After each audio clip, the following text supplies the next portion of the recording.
Всем привет, меня зовут Стрэндж, и я верю, что наши страшные рассказы вам нравятся. А значит и понравится наш второй канал «Вселенная ужаса». Там вы найдете мистические и невероятно страшные рассказы о таинственных сущностях, паранормальных явлениях, вампирах и о других мистических событиях и существах. Ссылка на канал болтается сейчас в правом верхнем углу экрана.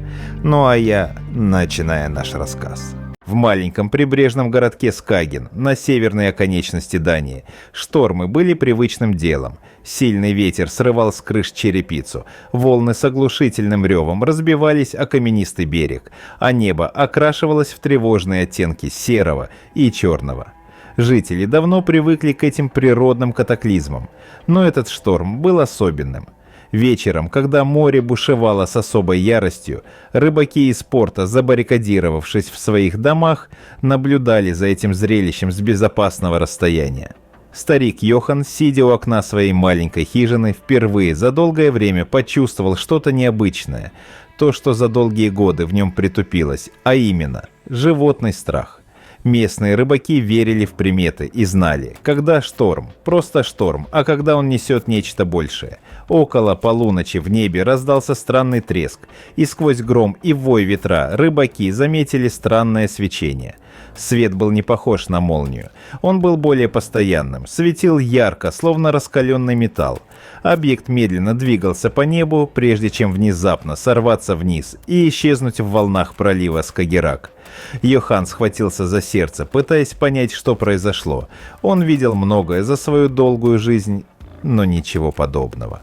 Он знал каждую легенду, связанную с морем, о странных созданиях, о таинственных кораблях, которые пропадали в водах Скагеррака. Но это было чем-то новым. На утро, когда шторм начал стихать, группа молодых рыбаков отправилась на побережье, чтобы осмотреть пляж после буйства стихии. Обычно после таких штормов на берегу находили выброшенные доски, рыболовные снасти, иногда даже потерянные лодки. Но в этот раз они наткнулись на нечто совершенно другое. На песке среди морских водорослей и обломков лежали странные металлические конструкции. Они блестели на солнце, хотя были покрыты тонким слоем соли и песка. Фрагменты были гладкими, почти без швов и явно не принадлежали ни одному из местных рыболовных судов. Поверхность была покрыта непонятными знаками или символами, которых никто из рыбаков не мог опознать. Местные быстро распространили слухи, и к полудню у пляжа собралось несколько десятков человек, обсуждая находку. Старожилы шептались о морских созданиях и пришельцах с глубин, о древних легендах, которые они слышали от своих предков. Кто-то говорил о таинственных кораблях в ночи. Кто-то вспоминал рассказы о кораблекрушениях, которые никогда не находили объяснения. Но вскоре появилось нечто еще более странное. На место прибыли люди в черной униформе, якобы принадлежащие датской военно-морской службе. Они молча и быстро начали убирать обломки, отгоняя любопытных жителей. Людей вежливо, но настойчиво просили разойтись, не задавая вопросов. Никто из местных не знал этих людей, да и откуда они могли появиться так быстро, учитывая, что Скаген был изолированным, забытым богом городком. Йохан наблюдал за происходящим с возвышенности. Он не верил, что это было обычное военное подразделение. Они двигались слишком четко, а их техника казалась слишком новой и продвинутой для местной службы. Вечером по местным новостям сообщили, что обнаруженные обломки были частью секретного испытательного оборудования, упавшего в море. Однако старики и рыбаки города знали, это была ложь. Слишком много вопросов, слишком много странных совпадений. А те металлические обломки, они не походили ни на что, что можно было бы создать на этой планете. Николай Йенсен сидел в поезде, уставившись в окно на мрачные серые пейзажи северной Дании. Он держал в руках старую кожаную сумку, где лежали блокнот, диктофон и камера. Все, что ему могло понадобиться для журналистского расследования. Письмо, которое он получил, было анонимным, но в нем содержалась информация, которая зажгла в нем надежду на настоящий прорыв в карьере. В письме говорилось о странном инциденте в небольшом прибрежном городке Скаген и намек на то, что это может быть связано с НЛО. Николай понимал, что если история подтвердится, это может стать его билетом в крупные СМИ. Он знал, что подобные истории всегда привлекают внимание. Если не общественности, то хотя бы тех, кто жаждет сенсаций. Молодой журналист вышел на крошечной станции, где его встретил холодный морской ветер. Скаген выглядел пустынным, как и большинство прибрежных городков на севере Дании. Подойдя к местной таверне, которая служила не только баром, но и местом встреч всех местных рыбаков, Николай глубоко вдохнул воздух, чувствуя легкий запах рыбы и соли. Внутри Николай сразу заметил группу стариков, сидящих за одним из столов. Среди них выделялся старик с густыми седыми волосами и морщинистым лицом, Ехан, о котором Николай узнал из письма. Николай подошел к столу. «Привет, я Николай Йенсен, журналист из Копенгагена. Я здесь по поводу... в общем, как же сказать, недавнего инцидента. Слышал, что вы могли бы рассказать мне больше». Йохан прищурился, изучая молодого человека с головы до ног. «Журналист, говоришь?» Старик посмотрел на своих приятелей, которые с любопытством наблюдали за новоприбывшим. «Значит, ты слышал про свечение в небе?» «Да, слышал». Николай вытащил блокнот и диктофон, приготовившись записывать слова старика. «Вы были свидетелем?» «Все здесь были свидетелями, мальчик». Йохан скептически усмехнулся. «Свет в небе, странные звуки, а потом... бах! Что-то упало в море. Я это видел своими глазами. А потом эти военные, быстро они убрали все. Но кое-что осталось». «Осталось?» Николай удивился, подвигаясь ближе. «Что именно?» Йохан наклонился вперед, и его морщинистое лицо стало серьезным. «Есть здесь кое-кто, кто успел спрятать обломки до того, как эти люди в форме пришли». Николай почувствовал, как его сердце забилось быстрее. Он понимал, что это может быть тем самым доказательством, которое ему нужно. «Могу я это увидеть?» – спросил он, стараясь сохранять спокойствие.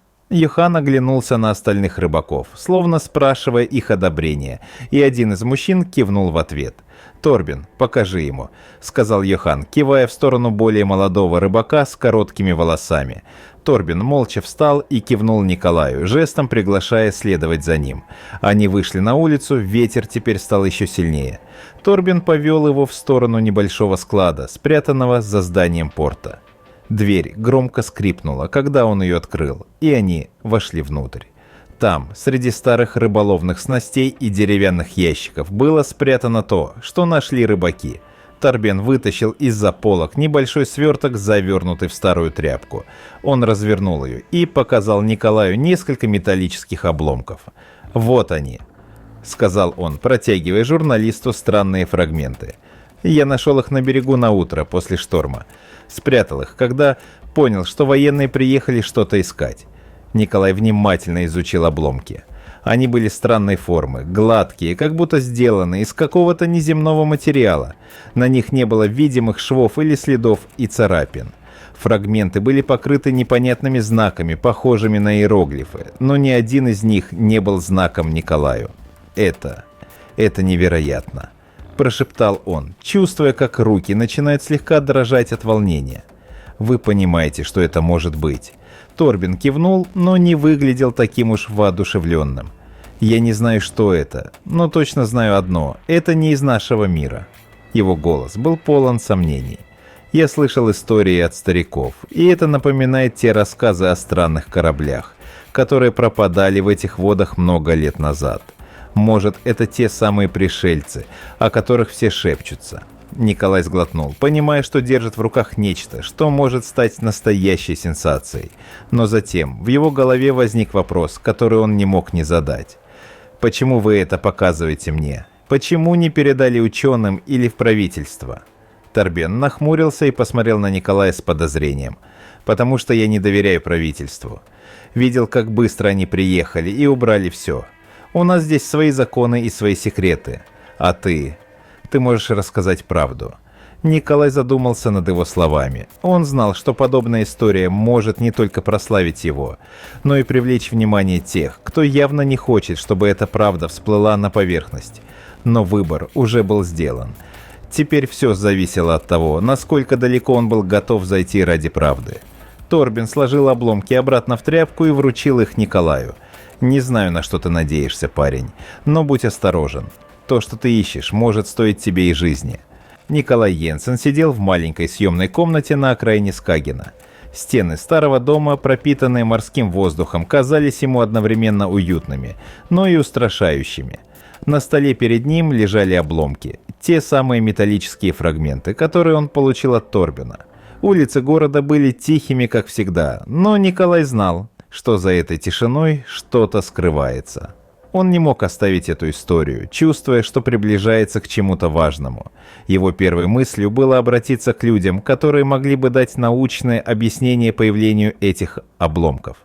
Он знал нескольких ученых из Копенгагена, людей, которые интересовались необычными явлениями, и их помощь могла бы вывести его расследование на новый уровень. В тот же вечер он отправил несколько срочных писем, приложив фотографии находок и описав ситуацию. Через 2 дня в Скаген прибыли 2 ученых. Это были старые знакомые Николая: Ларс, физик, и Еспер, химик, который разбирался в современных материалах. Встреча прошла в маленькой кофейне, где они могли поговорить без посторонних ушей. «Так, что у тебя здесь за загадка?» Ларс первым взял слово, оглядываясь по сторонам. Он всегда был скептиком, но с интересом слушал Николая. Николай положил перед ними металлические фрагменты, и на несколько секунд наступила тишина. Еспер взял обломки в руки. «Это невероятно», – прошептал он, разглядывая гладкую поверхность металла. «Я никогда не видел ничего подобного. Я никогда не видел подобного материала». «Что это может быть?» – спросил Николай, внимательно следя за реакцией друзей. Еспер покачал головой, пытаясь понять, с чем они имеют дело. «Не могу сказать наверняка, но эта вещь слишком совершенна для земного производства. Никаких видимых швов, никаких следов обработки. Мы могли бы взять образцы и провести тесты, но у меня уже есть подозрение, что это вызовет множество вопросов у властей». «Точно», — согласился Ларс. «Я не уверен, что нам стоит углубляться в это. Мы можем попасть в неприятности. Ты понимаешь, что это не просто находка на пляже, Николай. Если это то, о чем я думаю, ты играешь с огнем». Николай нахмурился, осознавая серьезность ситуации. «Но ведь это и есть суть журналистики – докопаться до правды. Разве вас не интересует, что здесь происходит? Это может быть что-то по-настоящему важное, возможно, даже мирового масштаба». Еспер молчал, глядя на металлические обломки, словно борясь с собой. Наконец, он отложил фрагмент и повернулся к Николаю. «Николай, я понимаю, что это может быть твоим шансом прорваться в большую журналистику, но мы не можем продолжать. Нам уже задавали вопросы, когда мы прибыли сюда. Я видел, как за нами следят. У меня ощущение, что если мы не прекратим сейчас, может случиться что-то плохое». Николай почувствовал холод внутри. Ему не хотелось это признавать, но то, что сказал его друг, было правдой. Он тоже замечал незнакомцев на улицах Скагена, которые словно случайно появлялись в тех местах, где он бывал. Но мысль о том, что он может сдаться, оставив дело незавершенным, была для него невыносима. «Значит, вы уходите?» – спросил он, даже не скрывая разочарования. «Да, мы уезжаем завтра утром», – тихо ответил Ларс. «Николай, будь осторожен, ты не знаешь, с чем имеешь дело». Они попрощались, и Николай вернулся в свою комнату.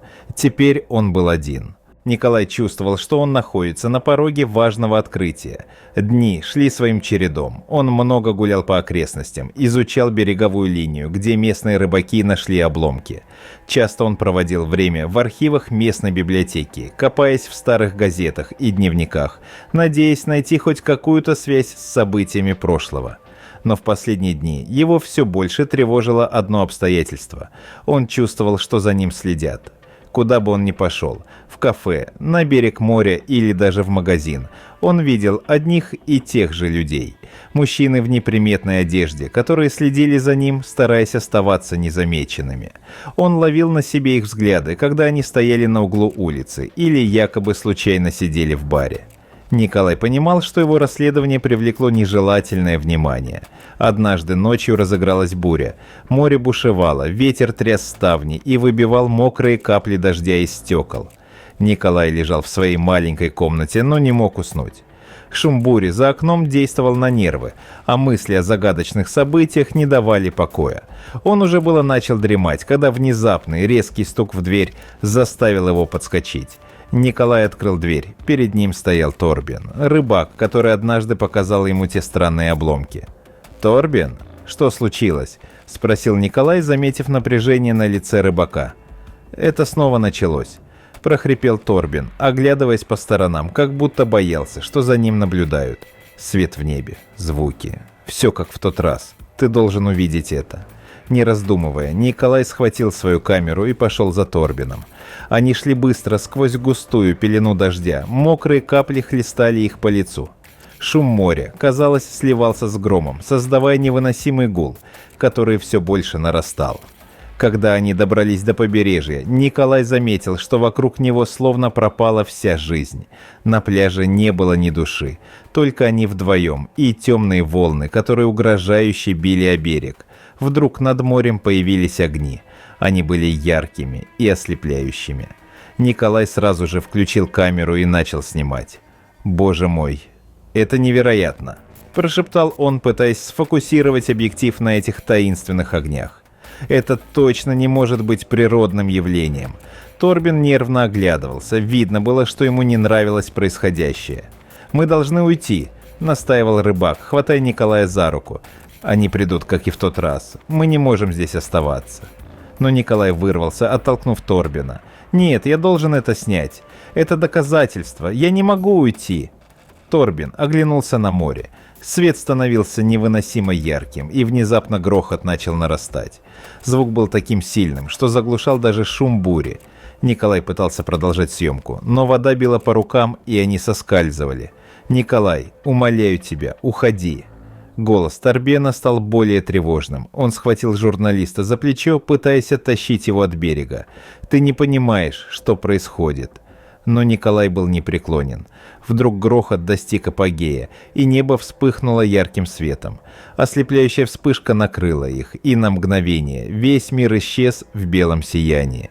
Когда Николай очнулся, он лежал на мокром песке, а вокруг стояла зловещая тишина. Шторм стих, и теперь только слабый плеск волн бился о берег. Он поднялся на ноги, все еще чувствуя легкое головокружение, а вот Торбена нигде не было видно. «Торбин! Торбин!» – закричал Николай, оглядываясь по сторонам. Рыбак исчез, словно его и не было. Журналист вдруг почувствовал, как внутри поднимается волна страха.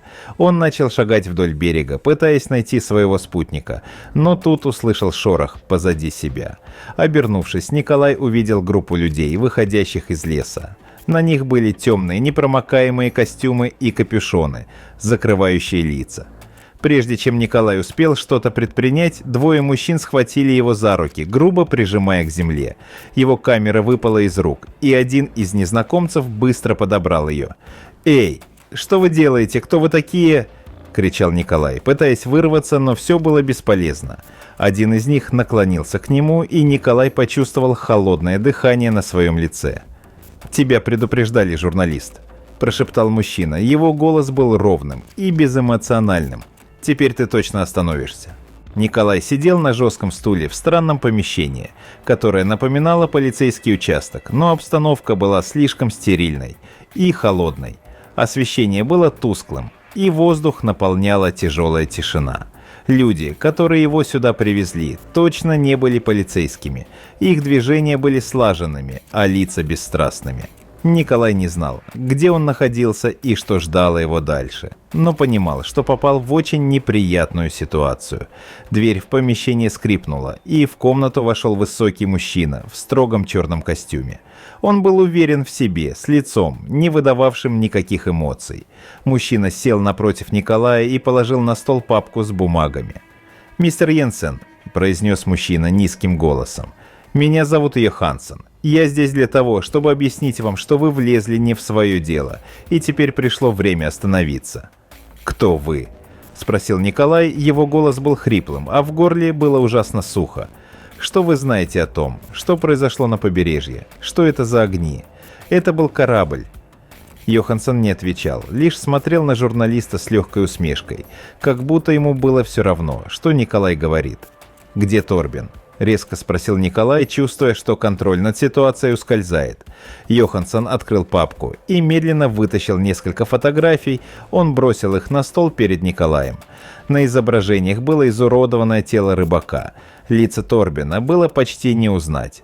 Николай инстинктивно отшатнулся. «Зачем? Зачем вы убили его?» – прошептал Николай, чувствуя, как внутри все сжимается от ужаса. «Это не мы», – хладнокровно ответил Йоханссон, откинувшись на спинку стула. Его слова прозвучали так, будто смерть рыбака была чем-то обыденным. «Тогда кто?» – почти закричал Николай. «Что здесь происходит? Кто ответственен за это?» Йоханссон поднял одну бровь, как будто вопрос Николая был бессмысленным. «Это вас не касается, мистер Йенсен», – холодно произнес он. «Что вам действительно нужно понять, так это то, что теперь у вас только два выхода». Николай с недоумением посмотрел на мужчину. «Что вы хотите этим сказать?» «Все просто». Йоханссон вздохнул, будто рассказывая что-то очевидное. «Либо на вас повесят убийство Торбина, и вы проведете остаток своей жизни в тюрьме, либо мы отправим вас в психиатрическую клинику, где вы забудете все, что видели, и никогда больше не будете задавать лишних вопросов». Николай вскочил с места, его ярость переполнила его. «Вы хотите уничтожить мою жизнь. Вы не можете так просто взять и заставить меня замолчать!» — крикнул он. Затем, не в силах сдержаться, бросился на Йоханссона. В ту же секунду в помещение вошли двое мужчин в черной униформе. Они быстро схватили Николая за руки и прижали его к стулу. Один из них достал шприц и вколол Николаю дозу транквилизатора. «Не волнуйтесь, мистер Йенсен, скоро вы забудете обо всем, что видели», — спокойно сказал Йоханссон, отряхивая свой костюм. Мир перед глазами журналиста начал крутиться, а тело становилось вялым и ватным. Последнее, что он увидел перед тем, как провалиться в темноту, был невозмутимый взгляд Йоханссона, который сидел напротив, наблюдая за его падением в бездну. Прошло 15 лет с тех пор, как Николай Йенсен исчез из общественного поля зрения. Его имя давно забылось в журналистских кругах, а странные события в Скагене стали лишь частью городских легенд и слухов, которые время от времени появлялись на форумах уфологов и любителей теорий заговора. Но для Марка Бертсона, молодого блогера и звезды социальных сетей, история Николая была настоящей сенсацией. На одном из сайтов, где проводят аукционы, он наткнулся на копию черновика статьи Николая о загадочных огнях на побережье и был одержим идеей раскопать правду. Это была его возможность получить миллионы просмотров и, возможно, открыть миру нечто по-настоящему важное. Марк заплатил большие деньги, чтобы получить доступ к клинике на окраине Копенгагена, где, как говорили, находился Николай Йенсен. Клиника была скрыта от посторонних глаз, и доступ туда был строго ограничен. Никого не интересовало, что здесь происходило. Официально это была психиатрическая больница для тех, кто потерял себя. Но Марк знал, что среди ее пациентов находились те, кто просто знал слишком много. Он подъехал к воротам на своей машине. Его сердце билось быстрее, чем обычно, когда он вошел в здание. Его сопровождал врач, которому Марк и заплатил. Все же прекрасно, что люди всегда ищут легкую наживу. В комнате, где должна была пройти встреча, было мрачно. На старом кресле, обтянутом выцветшей тканью, сидел Николай Йенсен. Он выглядел постаревшим и измученным. Его глаза были пустыми, безразличными к происходящему. «Николай Йенсен?» – начал Марк, вставая перед ним и вытаскивая планшет с фотографиями. «Я Марк Бертсон, блогер. Знаете, мне очень интересна ваша история. Никакой реакции. Прошло 15 лет, но люди все еще говорят об инциденте в Скагене, о свете в небе, о странных металлических обломках, которые вы нашли. Что случилось тогда? Я знаю, что вы знаете правду». Николай оставался неподвижным. Он сидел в кресле, обхватив подлокотники. Его взгляд был направлен куда-то сквозь Марка, в пустоту. Марк не сдавался. Он начал показывать фотографии с места событий. Старые газетные вырезки, изображения странных огней на побережье, фотографии обломков, которые Николай однажды пытался опубликовать. Вы помните Торбена? Марк попытался пробудить хоть какие-то воспоминания. «Он был вашим другом. Я нашел все, что было связано с ним. Люди говорят, что его убили после инцидента. Вам ведь известно, что произошло. Это из-за металла. Я знаю, что там был металл странного происхождения». Николай продолжал молчать. Его лицо оставалось безучастным. «Почему вы молчите?» – раздраженно спросил Марк, поднявшись со стула. «Вы знаете больше, чем любой из нас. Почему вы не хотите говорить? Почему вы дали им все это скрыть?» Марк готов был сдаться. Все выглядело так, будто Николай действительно был не в себе. Марк решил, что пора уходить, но вдруг он почувствовал резкий толчок в руку. Николай, который до этого сидел неподвижно, внезапно ожил. Он с силой схватил Марка за запястье. Его глаза загорелись безумным блеском, и он начал кричать. «Не занимайся этим! Не надо!» Николай дрожал. Его голос был полон страха. «Не занимайся этим! Не надо! Они найдут тебя!» Марк замер от неожиданности. Он не ожидал такого всплеска эмоций. Паника в голосе Николая была пугающей. Марк пытался вырваться, но Николай продолжал кричать, удерживая его. «Ты не понимаешь, что они сделают. Ты не знаешь, что видел я. Не трогай это! Остановись, пока не поздно!» Испуганный, Марк закричал, позвав санитаров. Двое мужчин в белых халатах ворвались в комнату и быстро оторвали Николая от блогера, крепко схватив его за руки. Николай продолжал кричать. «Не занимайся этим. Ты же не хочешь исчезнуть, как Торбин. Остановись! Остановись!» Санитары потащили Николая прочь из комнаты. Его крики эхом раздавались в пустых коридорах клиники, пока дверь не захлопнулась. Марк остался стоять один. Его сердце бешено колотилось в груди. Он с трудом осознал, что только что произошло.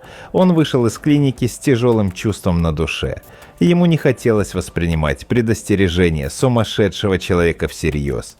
Он поехал домой. Мысленно он все время возвращался к этой встрече с журналистом. Вероятно, поэтому и не заметил, что за ним следом ехал странный белый фургон.